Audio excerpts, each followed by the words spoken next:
We have three panelists for you for this next section. I'm going to introduce them all. First, Michael Morgan, the Chancellor's Professor of Philosophy and Jewish Studies, Emeritus at Indiana University. He's taught there since 1975. In this coming fall, for 3 years, he will become the Senator Jeremiah S. and Carol S. Grafstein Chair in Jewish Philosophy at the University of Toronto. He is an honorary professor of the Australian Catholic University and has taught at Northwestern, Yale, Stanford, Toronto, and Princeton. He's the author and editor of 18 books, including Platonic Piety, Philosophy and Ritual in 4th Century Athens, Beyond Auschwitz, Interim Judaism, Discovering Levinas, The Cambridge Introduction to Emmanuel Levinas, and Fackenheim's Jewish Philosophy. Together with Paul Franks, he translated and edited Franz Rosenzweig, Philosophical and Theological Writings. He co-edited with Peter Elie Gordon, The Cambridge Companion to Modern Jewish Philosophy. He and Steve Weitzman have edited Rethinking the Messianic Idea in Judaism, Historical, Philosophical, and Literary Perspectives, which appeared in 2014. He is currently working on a book on modern Jewish philosophy with Paul Franks, and 2 books on Emmanuel Levinas, one on ethics, politics, and Zionism, and another for the Routledge Philosophers series. His presentation is titled Fackenheim's Legacy. Sally Zerker was born in Toronto, is still living here. Her education consistently was in Toronto, receiving her PhD in economics from the University of Toronto. She taught at the University of Toronto as a lecturer, but joined York University in 1968. Her 2 areas of special interest were the Canadian economy and the international oil industry. She published 2 books and many scholarly articles in these areas, as well as articles for newspapers. She was Director of Canadian Studies for a decade in the 80s, and she spent the spring of 1992 at Hebrew University under the auspices of its Canadian Studies program there.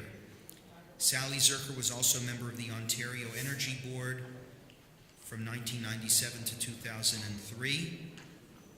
She was a founding member of the Canadian Professors for Peace in the Middle East and an editor of its journal Middle East Focus. She was also an academic associate of CIJR since its inception. Her lecture is entitled Emil Fackenheim and Post-Zionist Jewish Intellectuals. And finally, Rabbi John Moscowitz, the author of Evolution of an Unorthodox Rabbi, which was just recently published. He is Rabbi Emeritus of Holy Blossom Temple and a senior rabbinic fellow at the Shalom Hartman Institute in Jerusalem. And his presentation is entitled Fackenheim, Tikkun Olam, and Mending the World. We begin with Professor Michael Morgan.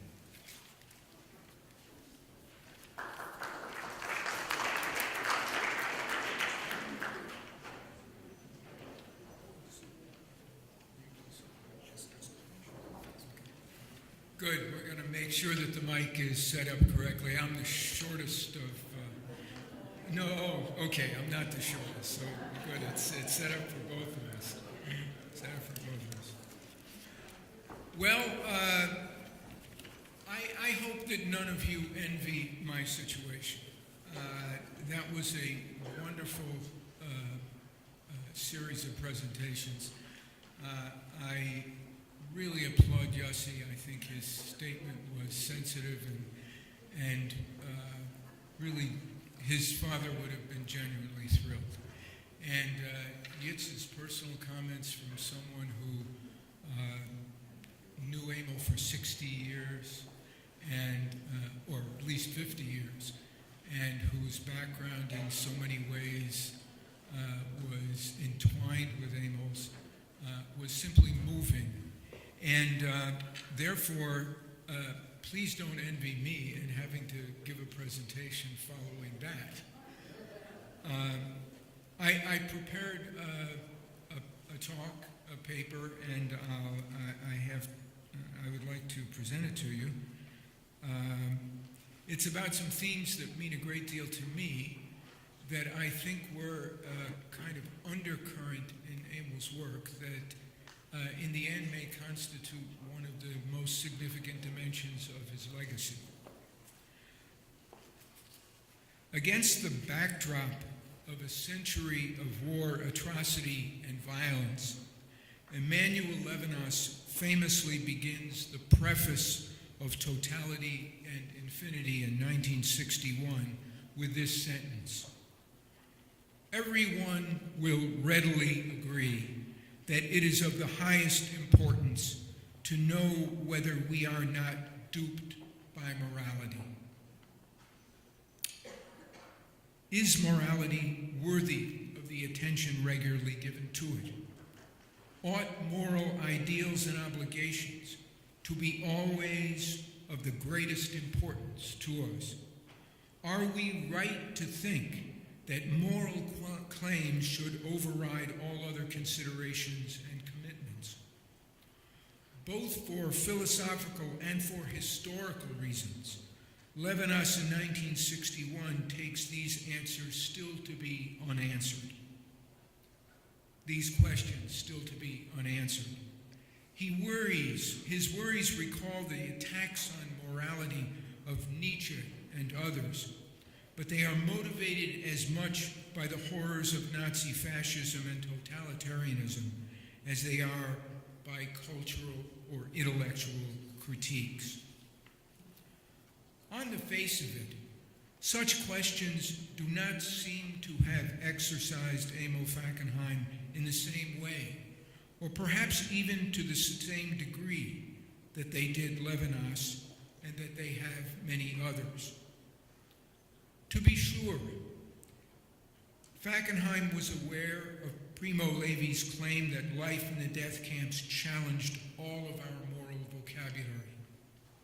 He knew that Hannah Arendt had called attention to how the camps had set out to destroy all human distinctiveness and individuality, including our moral personality.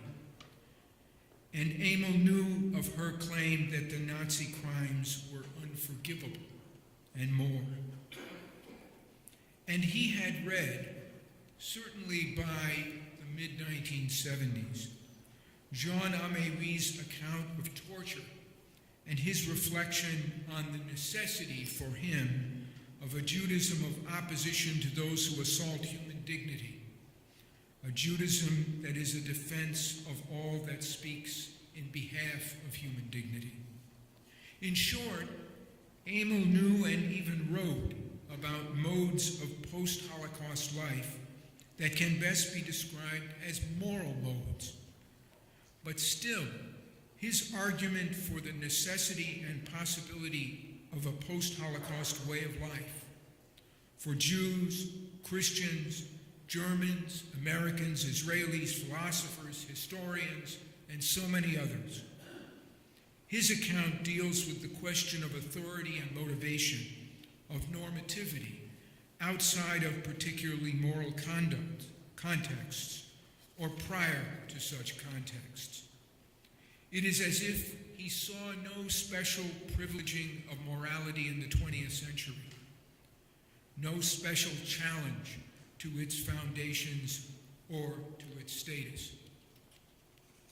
There are moments, however, when the issue of what grounds morality, both for Jews and for others, does arise in Emil's work.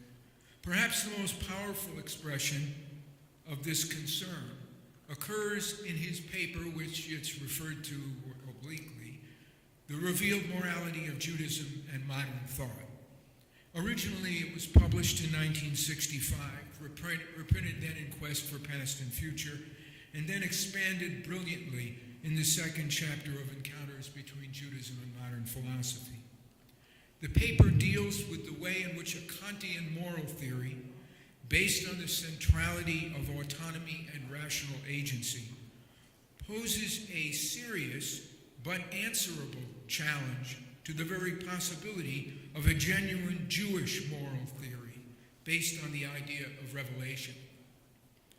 Emil wrote the paper and others with a similar theme in the mid-1960s, when he was immersed in his study of Hegel and had already examined the Kantian challenge to a religion of revelation, and hence to Judaism. In this paper, he employed the thinking of Martin Buber to argue in behalf of a Jewish moral theory that is responsive to the claims of interpersonal relationships and at the same time responsive to God and revelation. But when, in 1972, he expands this paper by adding a section on Kierkegaard and then a section on Abraham and a post-Holocaust response to the tension between Kant and Kierkegaard, it is clear that the issue of what grounds moral normativity and the status of moral obligation is no longer of special interest to him. Rather, the issue that is of interest, the issue that Kant and Kierkegaard raised for Judaism, concerns history and religious fidelity and the need for both. Still, I believe that this question about what we might call the seriousness of morality is not one that was outside of Emil's concerns. Let me, in the remainder of my time with you today, introduce a small bit of evidence that testifies to this concern. Emil died, of course, in September of 2003. During the last years of his life, in addition to his ongoing consuming involvement with his memoirs, he gave a good deal of thought to a further collection of unpublished papers and talks.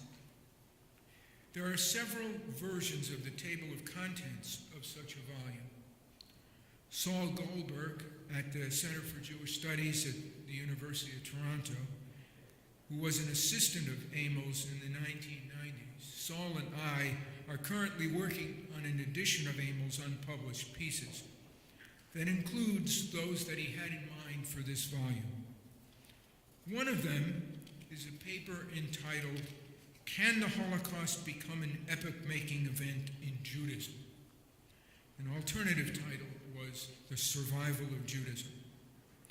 It's a paper that was based on a talk he gave in Atlanta at Emory University in 1997.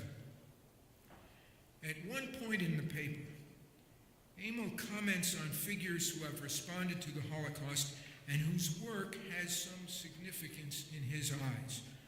Now, of course, the way he arranges them indicates that he had a special reason for doing so and a special reason for attending to them. In this section of the paper, he discusses briefly the work of Richard Rubinstein and Eleazar Berkovitz, both in complimentary terms. And then he turns, somewhat surprisingly, to Eugene Borowitz, an old friend from the 1950s and 60s, with whom Emil had broken in the early 1970s, and about whom, to my knowledge, he rarely, if ever, spoke. So the comment in this essay on Borowitz's Renewing the Covenant of 1991 is distinctive. In the late 1960s and 70s, Borowitz would have simply been included by Emil in the class of those whose views led them to sweep the Holocaust up into the general category of horrors of war or genocidal atrocities. Here, as we shall see, Emil does not appear to be retracting such a judgment. Rather, he finds something meaningful, where earlier he might have dismissed his old friend's comments without so much as a mention. Fackenheim first quotes Borowitz as saying the following. This is from Borowitz, Renewing the Covenant. A Holocaust-centered view of life might easily obscure how much goodness people do day by day. But Emil does not simply reject this critical sentiment for its false optimism, nor does he doubt the truth that people did perform and do continue to perform acts of goodness, of compassion, sensitivity, generosity, and assistance. Rather, Emil says the following. Perhaps he says the opposite is true. That is, perhaps the Holocaust makes us more rather than less appreciative of such acts of goodness. Perhaps the extremity of the assault on humankind, the enormity of the horrors, makes us more aware of and attuned to and appreciative of such goodness. And if this were so, why, we might ask, would it be so?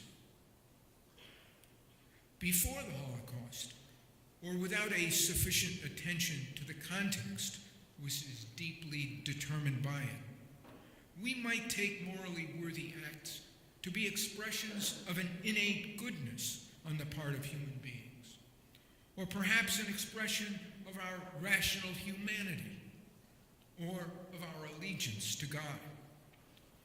But today, Emil seems to be saying in 1997, it's different. Such acts ought to be interpreted and understood differently.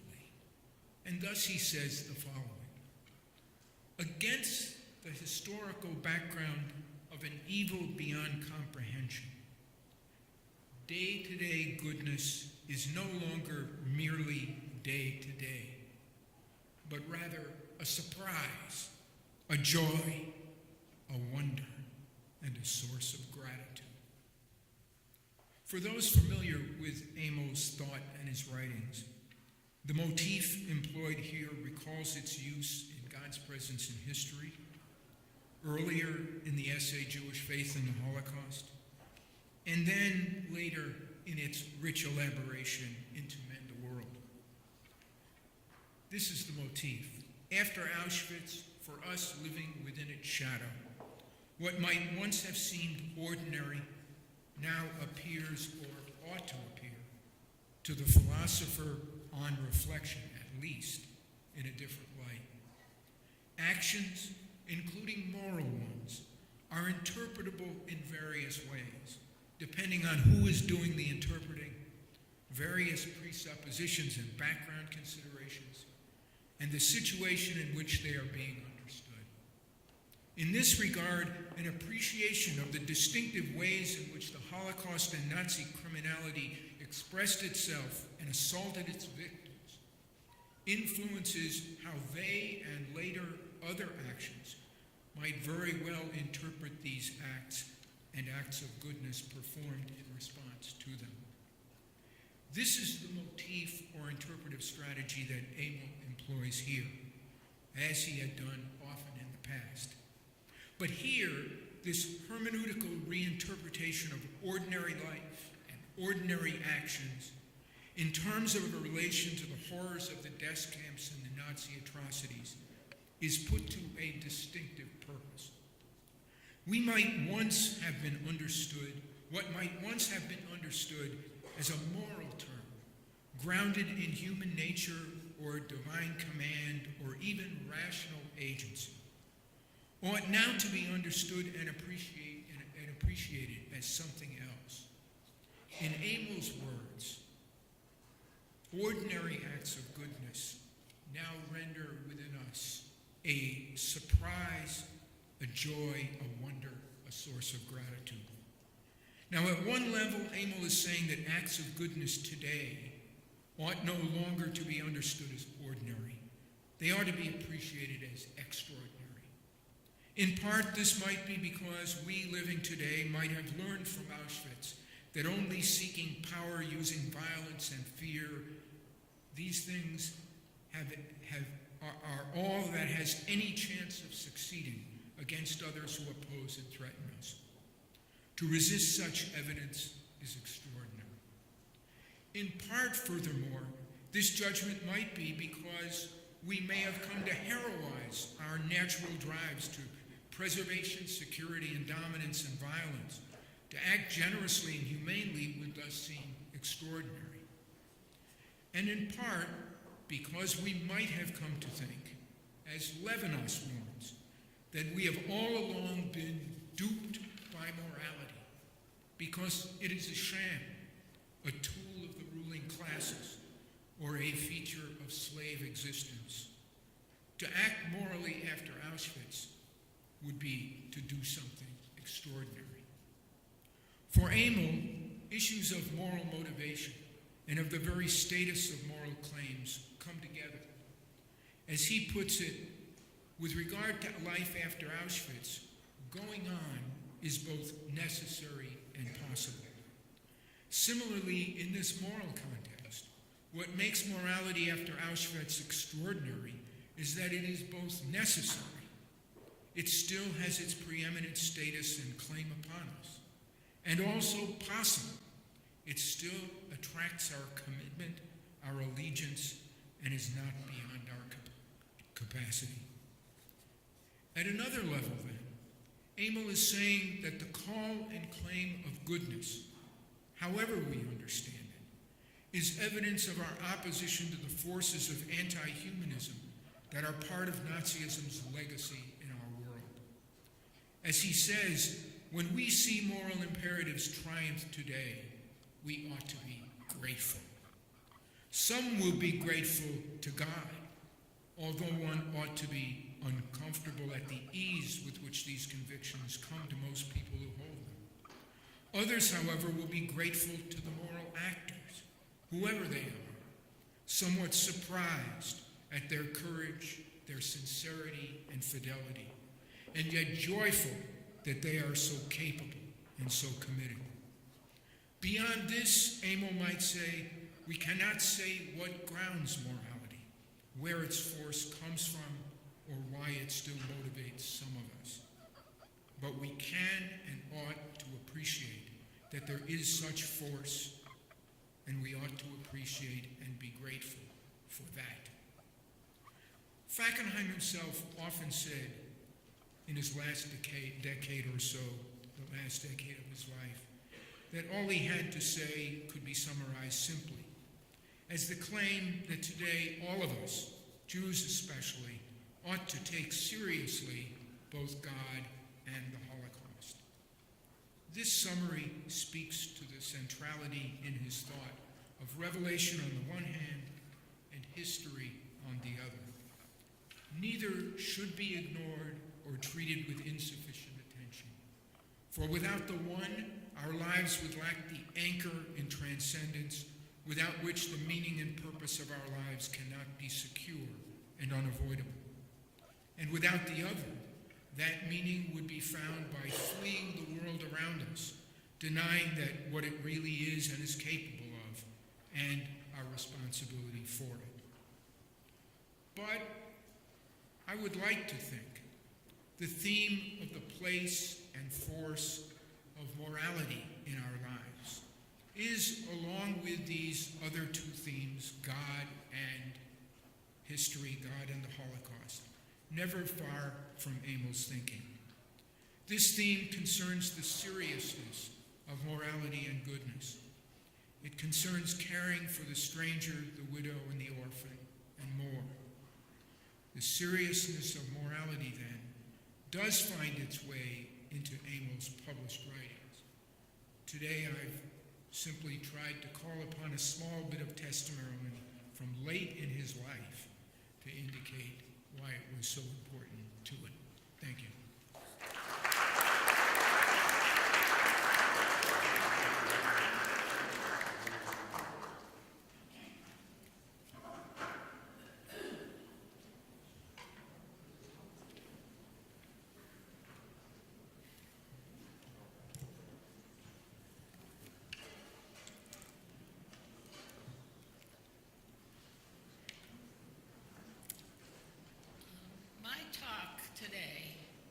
Is really focused on two events. First, I want to ask you, do you hear me? Because my voice is not particularly strong. You hear me? That's fine. Okay. My talk, is, as I say, is focused on two events with Emil Fackenheim, where I was also a participant. But as you know, the subject of my discussion today includes, the title is Emil Fackenheim and Post-Zionist Jewish Intellectuals. And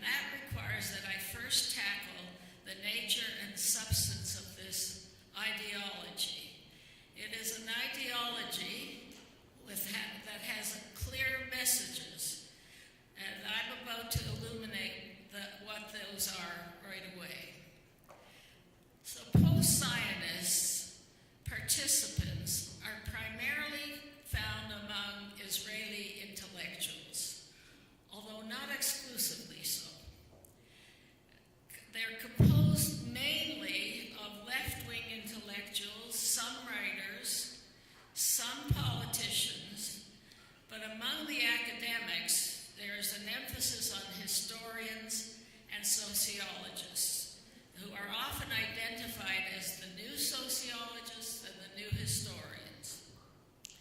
The relevant dates for the emergence of this, of it as a strong ideology, it emerged in the 80s and 90s, although there were precedents before that, and perhaps I'll get to that later. The basic, let me just say exactly what I thought it would be important. The basic theme of post-Zionism, is that the founding of the State of Israel has reached an end, hence post-Zionism. But I must caution you that post-Zionism is in all respects, as you will see, anti-Zionism, of the harshest sort, involving the wish for the outright eradication of Israel. So I'm going to list 10 as quickly as possible, 10 items that are sort of the source of their ideology. And I'll do this as rapidly as I can because I want to get to the two events that I think are the important things that reflect Emil Fackenheim's Zionism. Okay, 1. Post-Zionists intend to prove that Israel is fundamentally an immoral enterprise, that the Zionist goal has no moral validity. 2. It is immoral because Israel is responsible for stealing another people's land by force, that of the Palestinians. And I won't go into some interesting aspects of the background to this argument, but if there's time, maybe we will. 3. Many post-Zionists have adopted the colonial model for analyzing Zionism and Israel's birth and growth. These academicians regard the beginnings of Zionism and Jewish settlement in the 19th and early 20th century as an instance of modern national colonialism, and therefore, the Zionists that the Jews have no more claim to Israel than Britain has to India. 4. Post-Zionists sometimes identify Israel with the Crusaders. Here I'm going to quote Fackenheim when he criticized this argument. He said, "The Crusaders came to Jerusalem, but we returned to it. They abandoned it, we came to stay. They left behind ruins in the sand, we came to build them anew." 5. Post-Zionists are not interested in improving Zionism or Israel, but only interested in destroying them. 6. Post-Zionism is not about Israel's so-called occupation of territories captured in the Six-Day War. Is there a problem? It's the very existence of Israel. So a solution does not lie in the withdrawal from those territories. On the contrary, post-Zionists scorn the peace now movements as irrelevant. 7. Post-Zionists are often those who identify Israel with Nazism, which is that atrocious analogy which turns our stomachs. And we can thank Professor of Chemistry from Hebrew University, Moscowitz, who introduced this abomination right after the Six-Day War. Just think about it, right after the Six-Day War, when he referred to the soldiers who fought the Six-Day War as Judeo-Nazis. 8. The post-Zionists insist that the Jews have no historical connection to the land, that they fabricated such a connection between the Jews and the land. And there are some interesting people's names that you may have heard: Ilan Pape, Uri Ben Joseph, Simcha Flepan. Never mind, there's a long list of such names. 9. This is to do with post-Zionism on Holocaust revisionism, which is the amongst the most offensive positions they take.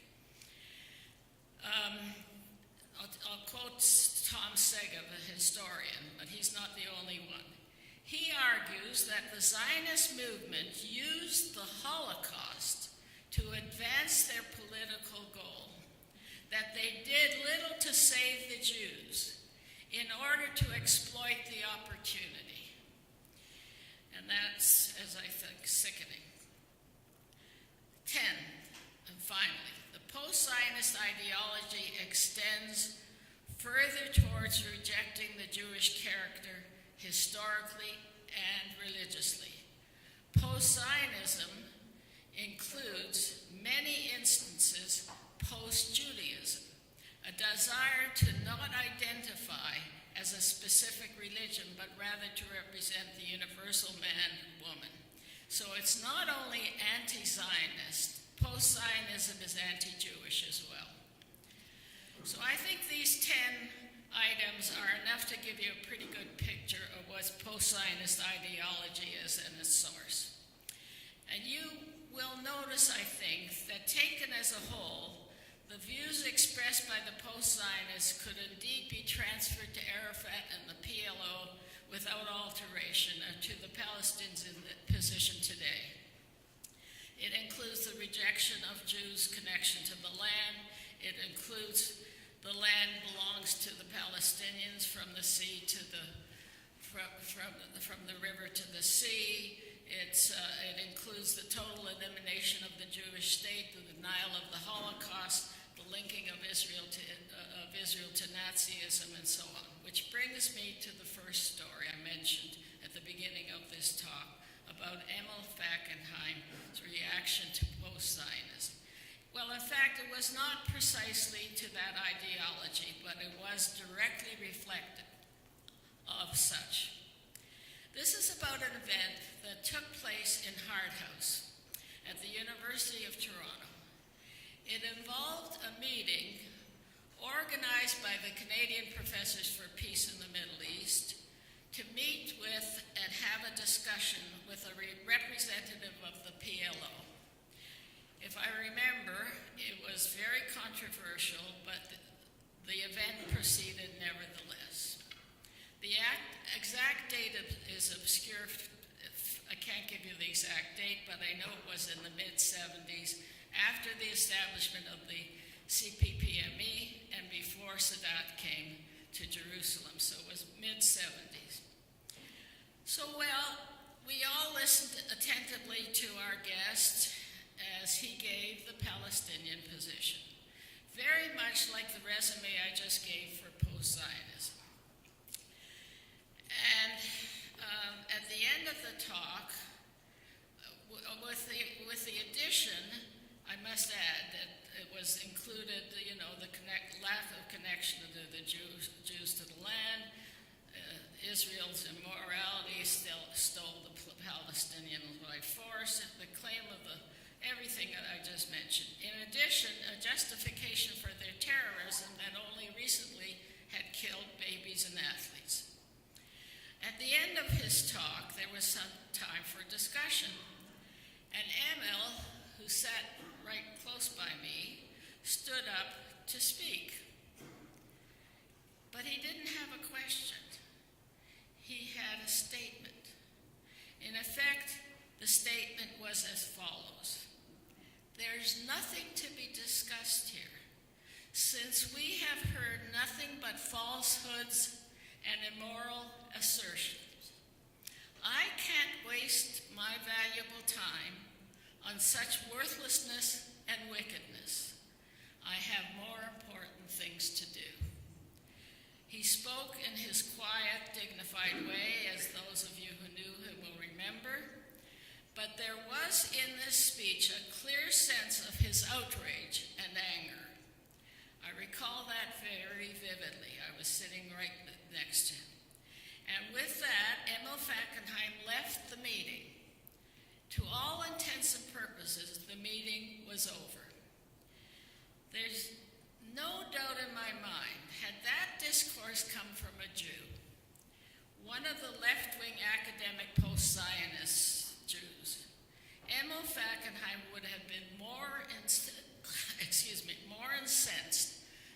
also sadder, because he had articulated numerous times and in many ways that after the Holocaust, the Jewish messianic mission is the Jewish state, to be preserved and defended by Jews everywhere, not only in Israel. Well, this brings me to the second event I shared with Emil Fackenheim that is also revealing with respect to post-Zionist views. This was in the period of the emergence of the Oslo Accords, 1993 and on. I was actively engaged in writing and speaking against this policy, and so was Emil Fackenheim, and he came to Canada and he spoke in Canada and the United States on this subject. Well, we appeared together on a panel on this subject at the Shalom Synagogue here in Toronto. Let me first suggest, as Edward Alexander does in his book Jews Against Themselves, that the Oslo Accords were influenced to an extraordinary degree by personnel and views of post-Zionists. When the Labour Party returned to power in 1992, I quote Edward Alexander, people once casually referred to as extremists moved to the center of power in the Israeli government and policy formation. He calls the post-Zionist, he calls the Oslo Accord the post-Zionist major achievement. And he names Dudi Zerker, Yossi Sered, Shalom. These became important figures in the crafting of the Oslo Accords. But he emphasizes Shimon Peres, who was the central architect of Oslo. And the point that Alexander makes is that Peres repeatedly alleged that the land plays no part in Judaism, or even the Jewish political philosophy that names itself after a specific mountain called Zion. For Peres, his claim is that Judaism is ethical and spiritual, not an idolatry of soil worship. And that was his rationale behind the Oslo Accords.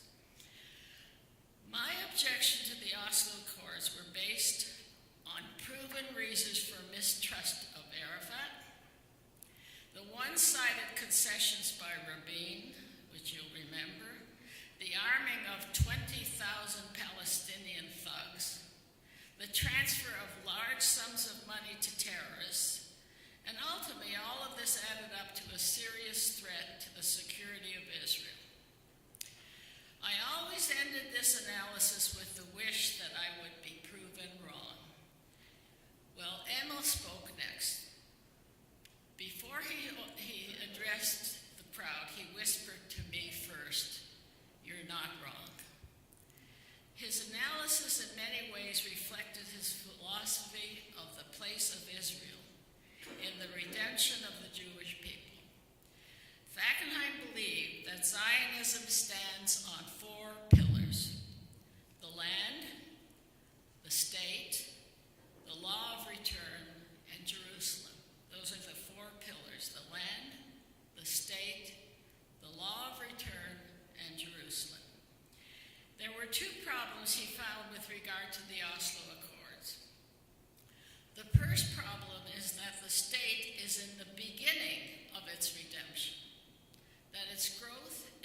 And here is what he wrote that is so significant with respect to post-Zionism and its aims, and I quote, "What if the Jewish state, having arisen, were destroyed? No result is conceivable other than that the Jewish faith and morale, and the Jews themselves, all shaken by the Holocaust, whether they know it or not, would dissolve in terminal despair. The final solution aimed at by Hitler would be complete." That sums up Emil Fackenheim's view on what post-Zionism stands for. And I'm going to conclude my remarks today with remarks from two commentators who may not intend to be encouraging to me, but nevertheless are. One of them is in the forefront of the ideology, Ilan Pappé. In his recent book, The Idea of Israel, A History of Power and Knowledge, he comes to, for him, the gloomy conclusion that post-Zionism has collapsed under pressure from neo-Zionists, meekly returning to the Zionist fold. That might be good news if it's true. I'm not sure it is true, because the universities are still experiencing hundreds of professors who are, in many respects, anti-Israel. But the other commentator is Shlomo Avineri. And it's interesting because it comes from Shlomo Avineri, who's from the left. If this comment had come from Bennett, I don't think it would have raised as much interest. His article is entitled, "Post-Zionism Doesn't Exist." He argues persuasively that post-Zionists are simply anti-Zionists of the old school. Post-Zionists, he writes, do not see Zionism and the state of Israel as a reality that has come to pass, but rather as something that is not legitimate from the outset and that must be eliminated down to its very foundation. And these claims, says Albineri, are identical to the old-style anti-Zionists, many of whom have lost all their leftist dreams and have nothing left of their failed ideology but anti-Zionism. I think this is very interesting and very significant coming from Shlomo Avineri. To my mind, there's no doubt that Avineri is right, that post-Zionists are in every respect like old-fashioned Israel haters and Jew haters. So it's clear to me that Emil Fackenheim's Zionism, which condemned the old-fashioned anti-Zionists and anti-Zionism, that he would undoubtedly and did continue to reject the later version of it known as post-Zionism. Thank you very much.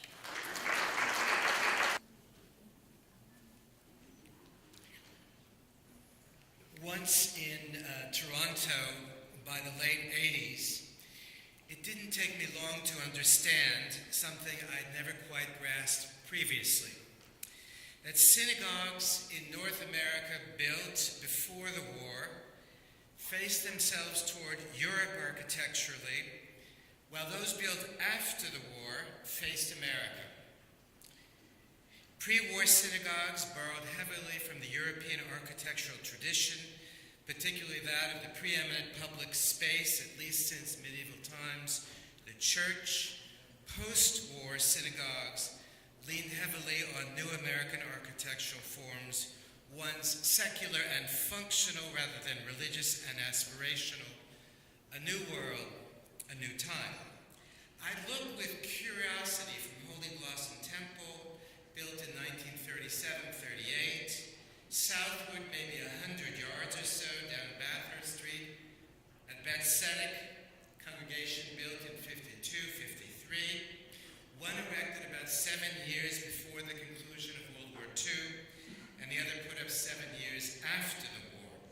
The differences are stark.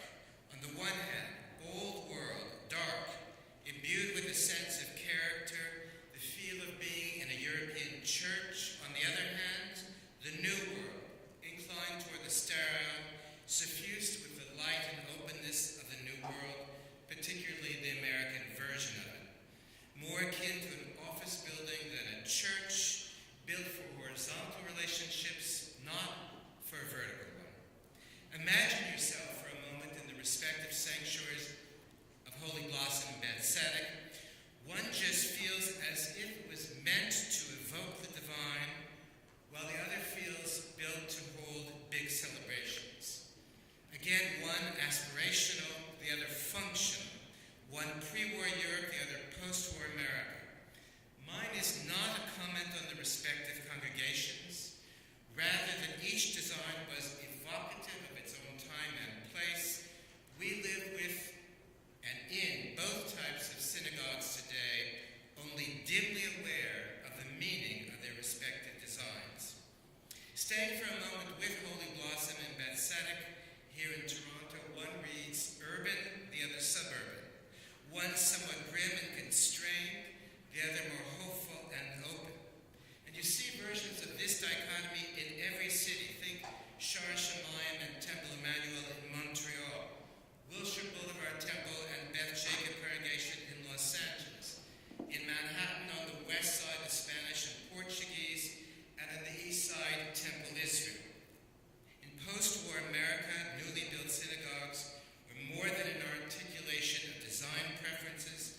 They also express the cultural and intellectual ways and the woes of life, religious and otherwise, in North America. Europe in the 30s, volatility and all still reigned supreme in the arts and architecture, culture, intellect, religion. Within a decade, though, it would be half destroyed. America, post-war boom in full flight, on the ascendancy, now easily overtook Europe, of course. One was a place of rapid decline, the other of rapid growth and urbanization. Economic expansion in the New World had an impact on the design of public buildings, synagogues and churches included. Functionality paid off its debts quickly in America, while the old world ways only piled up debts and debris. In any case, in the wake of the war, discontinuity expressed itself beyond physical design, of course, within and among many hundreds of suburban synagogues and temples erected on these shores in the 50s and 60s, the community and its public requirements now held forth the imperatives of the divine, its more private and constrained meditations were quickly surpassed.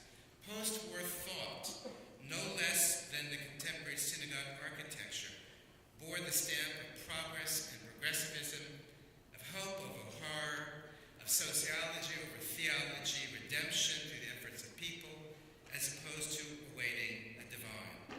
For Europe and America both, the past became increasingly useless, rendered often just an interesting relic at best. In short, architecture was a metaphor for vast changes in every realm of Jewish life, including that of Jewish thought.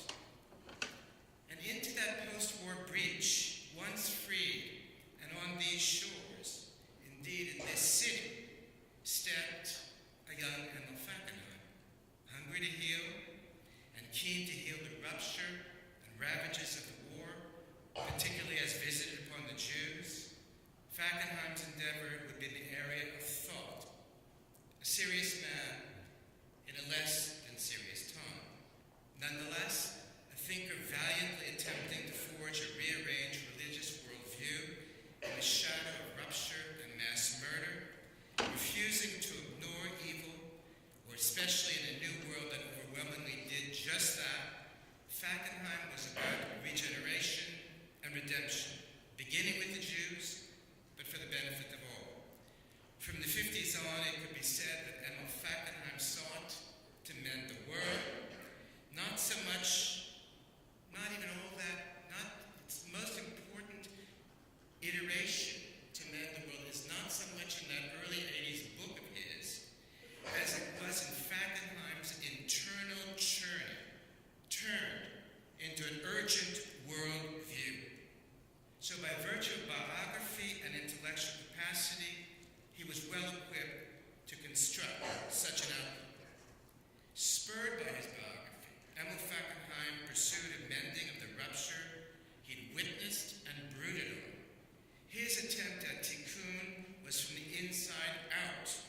regeneration of thought promised the possibility of a regeneration of life.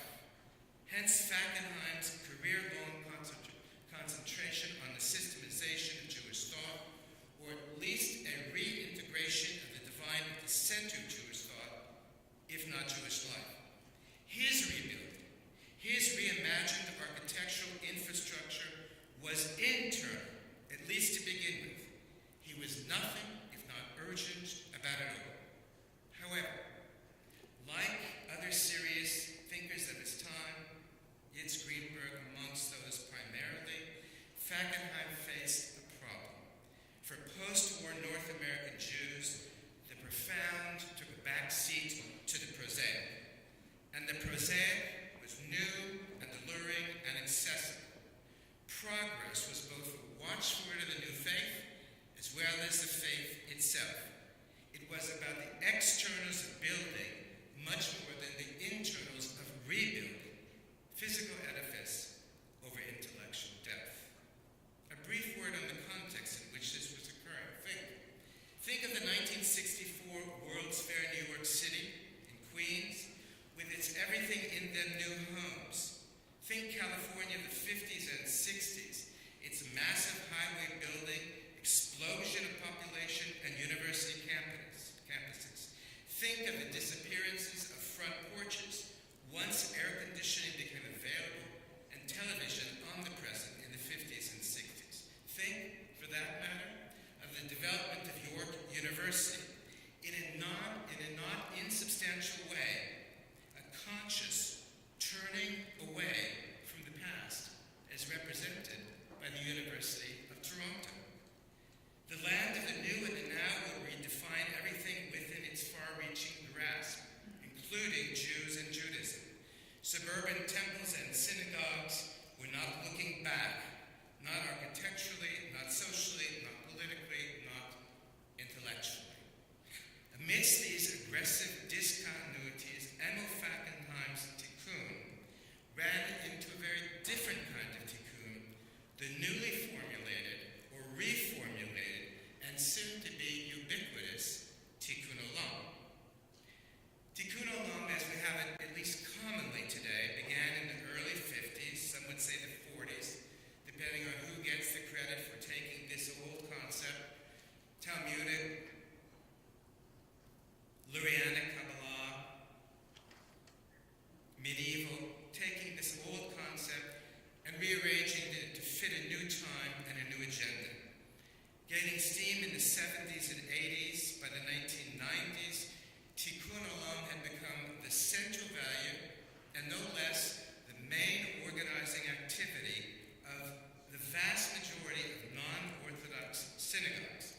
It had easily outpaced Torah, Avodah, Gimel Chasadim in synagogue life, as in the minds of most North American Jews. Only Israel, and then only in some instances, could give Tikkun Olam a run for its money. So these days, when presidents and other politicians are able to have the phrase fall almost naturally from their tongues, Tikkun Olam as a value, and I'm not entirely sure what that word means, as what you do in synagogue, as in the larger world, has become just about tantamount to Judaism itself, at least in non-Orthodox Jewish circles, and on occasion in Orthodox circles as well. The term, of course, as we know, had metamorphosized dramatically from its Talmudic and medieval iterations into something radically different in post-war times. I won't rehearse the changes. Jonathan Krasner, Gilbert Rosenthal, Arnold Jacob Wook, among others, have covered that territory. But I do wish to make several observations. Perceptions say as much about post-war non-Orthodox Judaism as about Emil Fackenheim's work. Now, I do so at the risk of sounding dismissive of Fackenheim's work, though as you'll hear, it's actually the opposite. First, it's obviously relevant that the more normative and traditional rendering of tikkun was overtaken and recast in the modern idiom once post-war culture had gained a strong footing. Now tikkun would be understood in political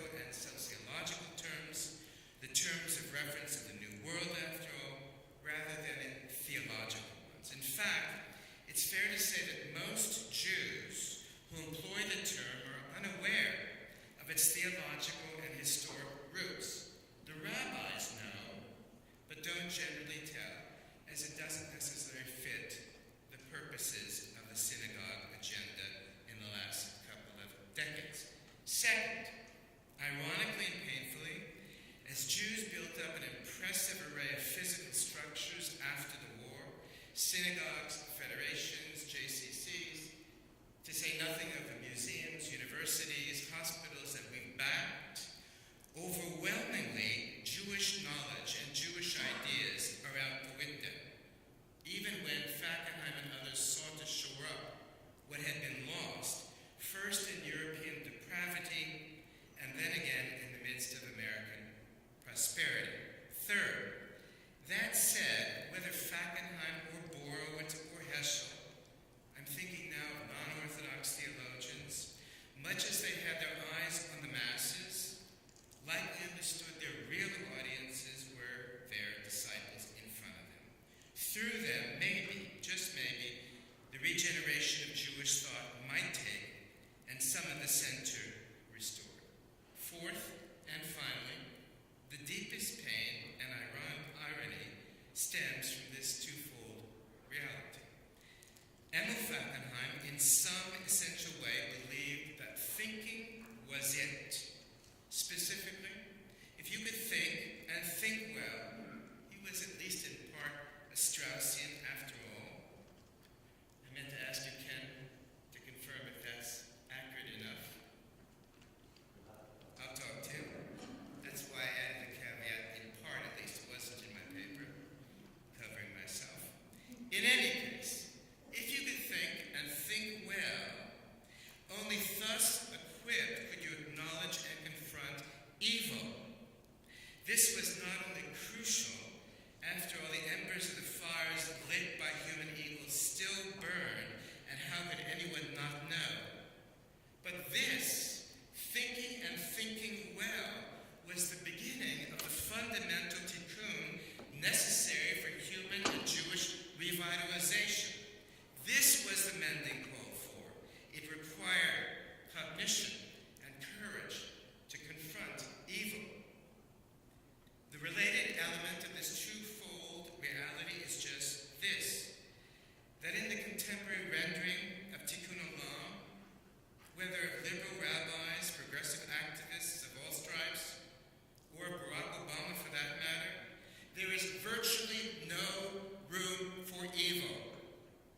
They want to repair the world, and they work hard at it, and they do some great work, they really do. But they can't, or they don't dare acknowledge human evil.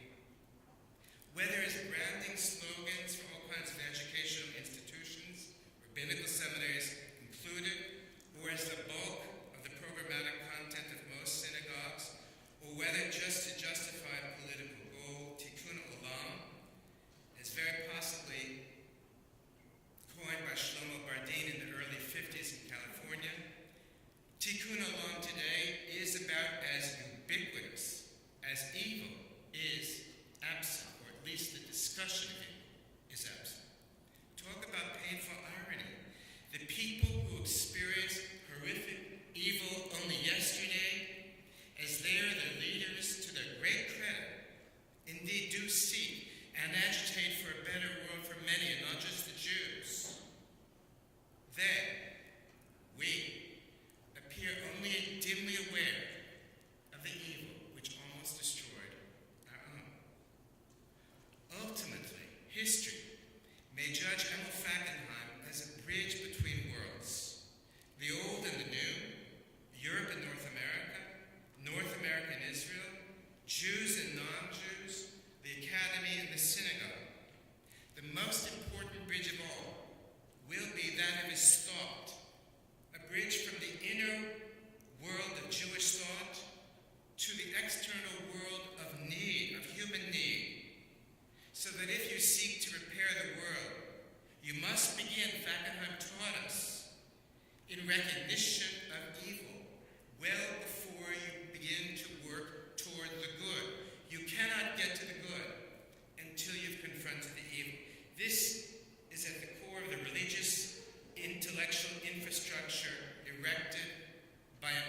Professor Orwin, your point is important, and there were exceptions, and there are exceptions today.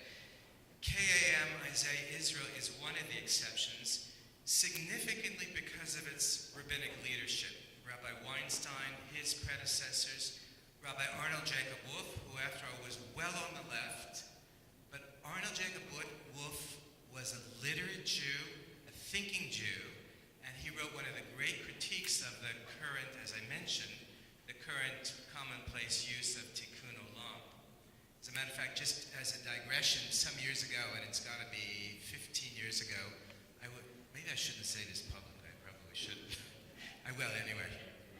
I was on the CIJR nominating committee for the next president, and I pushed the presidency of Arnold Jacob Wolff, even though I myself had begun to leave the left, but I had such respect for him, and I thought he was one of the great leaders of our time, and I pushed his presidency. You can imagine that because he was so outre and so independent that the committee forces that be would have nothing of him. Likewise, when I was a rabbinic student in the late 70s in Los Angeles, I interned at Leobeck Temple, which had two of the great rabbis of its time, Leonard Bierman and Sandy Reagans. They were also well on the left. But Tikkun Olam was not at the center of the Leobeck Temple because both rabbis were readers, they were literate, they were friends of Arnie Wolff's, by the way, and they understood that Judaism began in learning.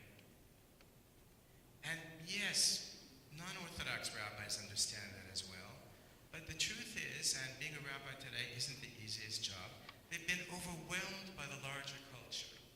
Arnie Wolff and Sandy Reagans and Leonard Bierman and a few others resisted that culture. I'm not sure that were they active today, they could resist it as successfully as they did then.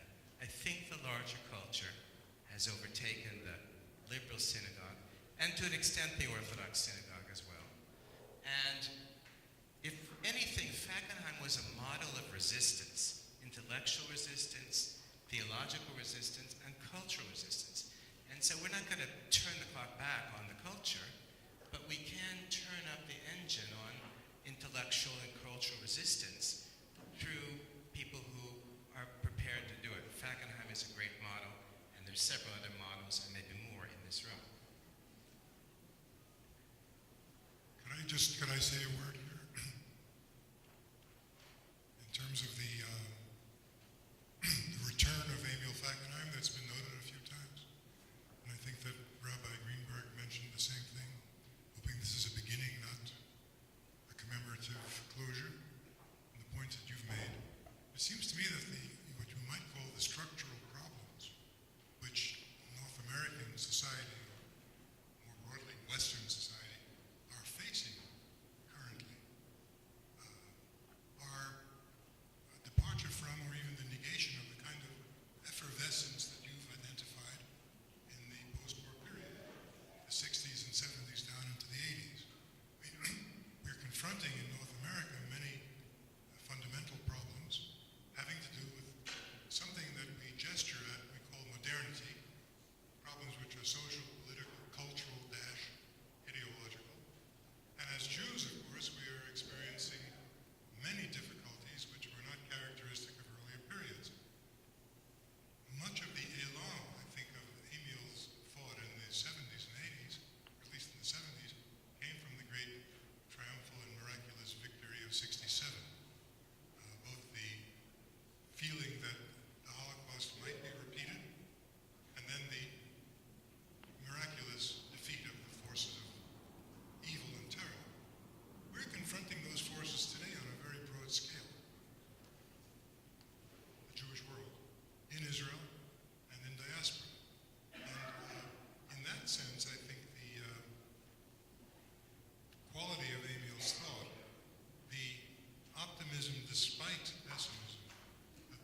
It's strange that you mentioned Rabbi Leonard Bierman. I read his obituary in the Los Angeles Times.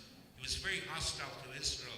He was the most radical rabbi in Los Angeles, and today he would be associated with a group like Jewish Voice for Peace, which is totally anti-Zionist and very pro-Palestinian.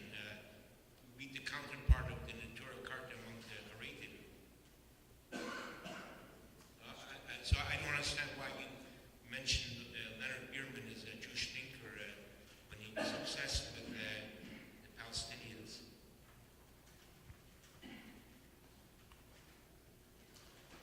I'd be remiss not to defend Rabbi Bierman. Yes, he had views about Israel that I didn't agree with then and I don't agree with now. But I would defend him as a very fine man and a very fine rabbi and a terrific thinker, a poet, a reader, and in many ways nobody exemplified the liberal rabbinate better than Rabbi Leonard Bierman because of his reading and knowledge in history and in literature.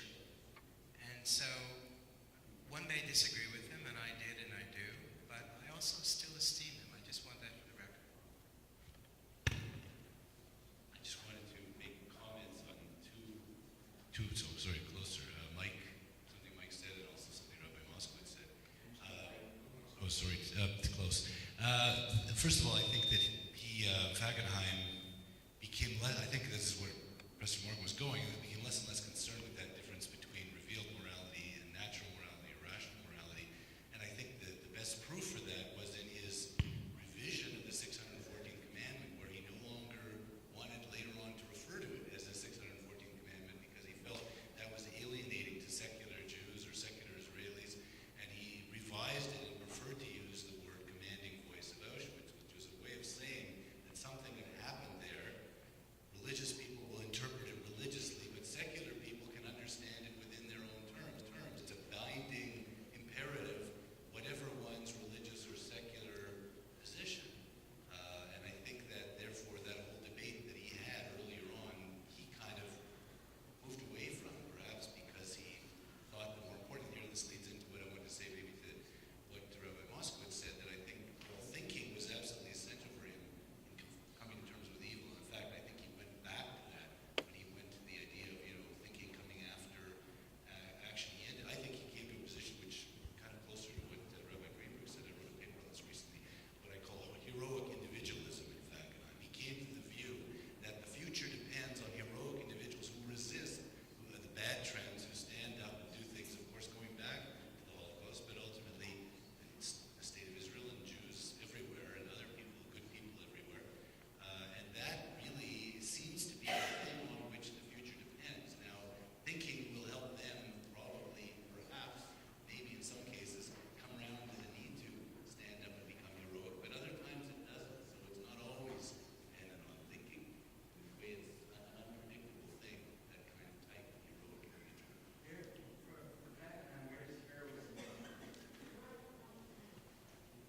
I asked the question for Emil Fackenheim.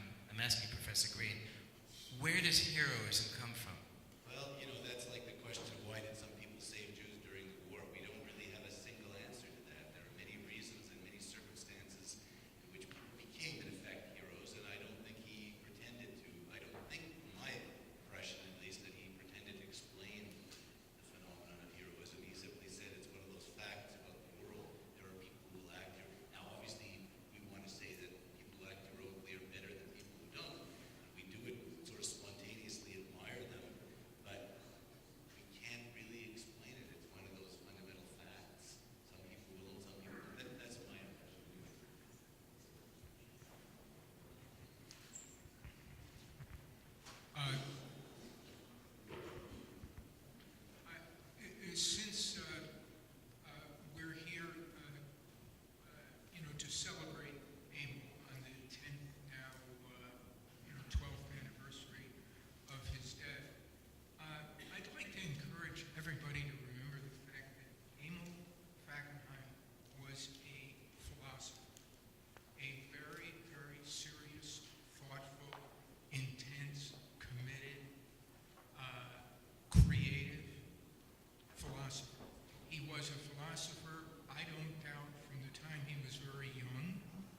I certainly think he was a philosopher by the time he was in high school, and he remained a philosopher to the very end of his life. I think if we do not read his works and think about them seriously and deeply, then we do him a tremendous disservice. Which isn't to say that every single person, before they perform any action of a moral, political, humane, religious kind, has to engage in a long process of serious reflection before they go about acting. That would be bizarre, right? However, if we want to carry on Emil's legacy, we have to read and talk and think about what he wrote. And the more we understand what he wrote, and then perhaps his life as well, the more we will gain from that experience. He's not unique in that regard. We don't read in general enough. I'm not using we to refer to myself. A lot of us spend our entire lives reading and thinking, but too little time is spent thinking about these great figures like Emil and so many others who have helped us re-articulate and rethink our experience as Jews in the modern world, as Jews, period. And until we do, we're going to be counting on our intuitions and some kind of spontaneity based on hopefully goodwill or good fortune, rather than some serious talk and thinking about what it is that our project in the world is all about and what we ought to be doing and engaging in. So I would just like to underscore that, since this is probably my last shot to have everybody listen to me. Please